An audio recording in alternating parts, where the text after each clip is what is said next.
Hello po, magandang hapon. Magandang Ate, hapon naman, sir. pwede bang tumuloy? Opo, sir. Pasok po kayo, sir. Pasok kami ha. Ano, kamusta? Ito, hindi pa magaling. Masyado itong sugat ko. Patingin nga ako. Ito po, Nako. Oo nga, no. Pero medyo lumiit na siya, no? Oo, lumiit na po. Pero, Pero ano pa rin. Sakit pa rin. Pero lumubog, Kumikirot ano? pa. Oo. Para sa... Kumikirot pa itong sugat ko, sir.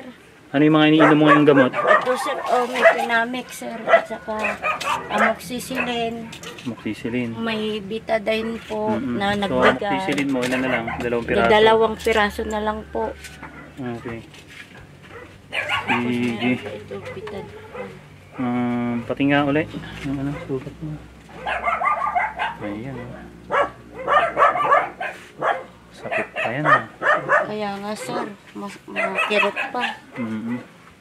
Kaya nga nandito lang ako sa bahay, nakahiga pa rin. Hindi ka pa rin makapagtrabaho. Hindi pa, sir.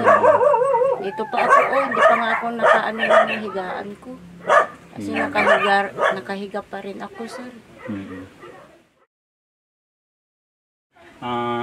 Naparito kami kasi ano, merong ipinabibigay si Comrade Mark tsaka yung ating contributors para sa'yo na cash money para kahit paano makatulong sa'yo pambili mo ng gamot, ha? Opo, sir.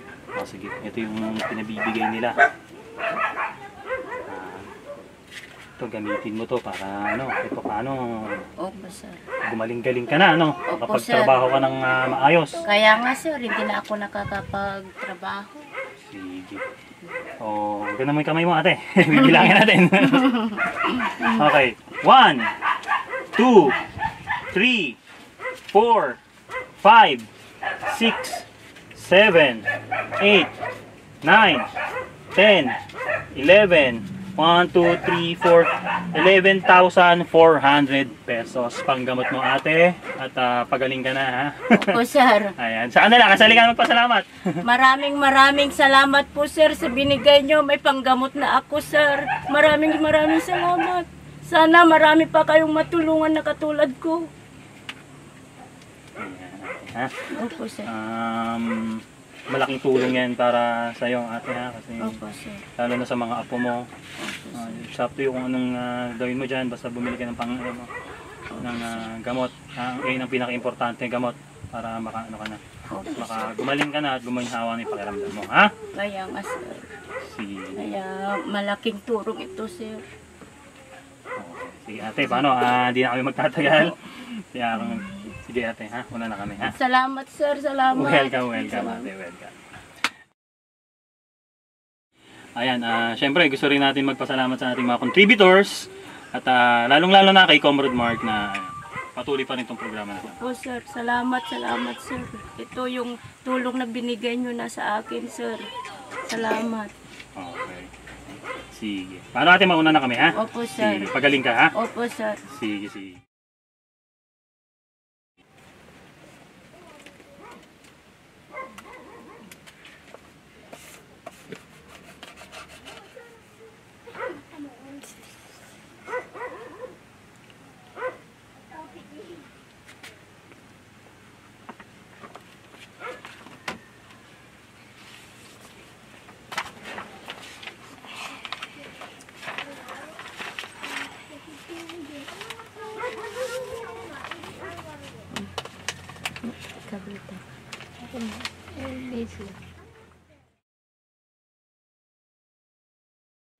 Maipapakita ako sa mga haters, sa mga judgmental, at sa mga taong nagbabato ng false assumption.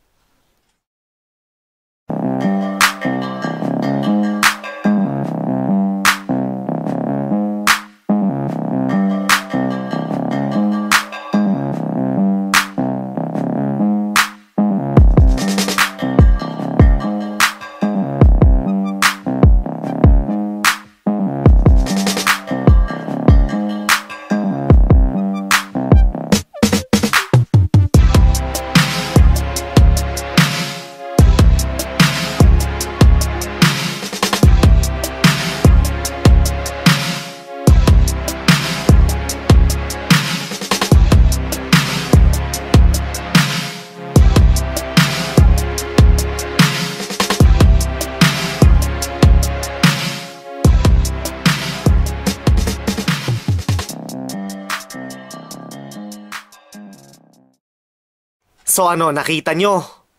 Nakita nyo kung gaano kaliit ang kinikita ko sa kada upload ng video/film sa channel ko. Nakita nyo kung gaano kaliit, ano? Walas tek, di hamak na mas malaki ang gastos ko kaysa sa kinikita. Di hamak na mas malaki ang gastos ko sa pre-production kaysa sa kinikita sa kada upload ng video/film sa channel ko.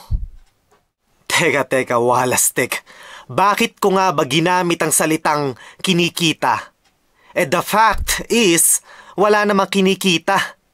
Wala namang kita dahil mas malaki pa ang gastos ko kaysa sa pumapasok sa kada upload ng video/film sa channel ko. So bakit ko ginamit ang salitang kinikita? Wala namang kinikita. As usual, hindi mawawala ang mga taong tanga na nag-iisip o nag-aakala na walang gastos ang pre-production. Puchat. Kahit nga sa post-production may gastos ako eh. May gastos na ako sa pre-production, may gastos pa sa post-production. Yung napakaliit na kinikita nitong channel na to, ginagamit ko rin naman sa pre-production at post-production ng mga gastusin. At take note, nagbabayad pa ako ng tax. Every year, nagbabayad pa ako ng tax kay Uncle Sam, kay Taxman. Yung mga YouTuber na yan sa Pilipinas, yung mga copycats na ginagamit ang mga mahihirap para sa YouTube money, nagbabayad ba ng tax yung mga yan? Nagbabayad ba ng taxes yung mga yan? I doubt it. At yung mga gumagawa ng videos para sirain ang aking pangalan sa mga viewers at sa kanilang mga viewers, nagbabayad ba ng taxes yung mga yan? I doubt it.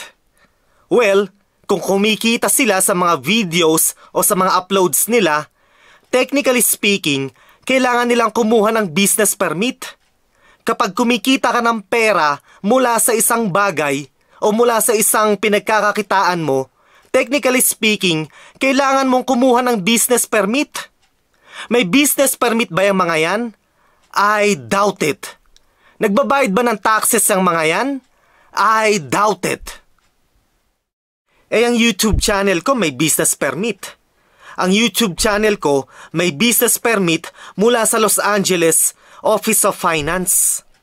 At every year, nagbabayad ako ng taxes. Take note nagbabayad ako ng taxes every year at every year din, rine-renew ko ang business permit ko. Sa mundong to, marami kasing bobo. Maraming bobo na inaakala nila na porket gumagawa ka ng mga videos at nag-a-upload sa social media, automatic yayaman ka na. Maraming bugok, maraming tanga, maraming bobo. Mga bobo, kailangan mo ng hundreds of thousands of views. Kailangan mo ng millions of views para masabi mong kumikita ka. Sa akin, tignan mo kung gaano kaliit ang views. Tignan mo kung gaano kaliit ang viewer engagement. Napakaliit. Marami kasing bobo at tanga